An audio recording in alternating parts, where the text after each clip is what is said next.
I didn't realize the train was going to stop underground. It wasn't even supposed to be on the route. I checked 3 times before getting on. I've dealt with uncomfortable public transit before. Worse than the time I found out my high school gym teacher was secretly living with my ex's mom while still married. Nobody ever explained that. The lights flickered as the train slowed. Then everything went dark. Not a blackout. Emergency lights snapped on, bathing the car in red. The intercom crackled.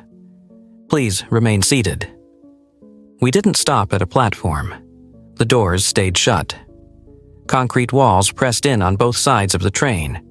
No signal on my phone. After a few minutes, someone started knocking on the outside of the car. Not banging. Knocking. 3 taps. Slow. Polite. Everyone froze.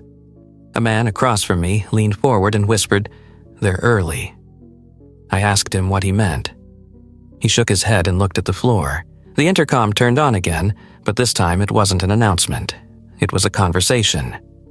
"You weren't supposed to be awake yet," a voice said calmly. "This car isn't scheduled until 1:40. A woman stood up and screamed that she needed to get off. The knocking stopped. Something dragged along the side of the train, metal against metal, moving from the front car toward us. Then the voice again, closer now. "If you hear your name," it said, "don't answer." The lights went out completely. In the dark, I felt someone sit beside me, their leg pressed against mine, cold, bare skin. They leaned in so close I could feel breath on my ear. "You always ride this one," they whispered, "even when you swear you won't." The lights snapped back on. No one was beside me. The man across the aisle was gone.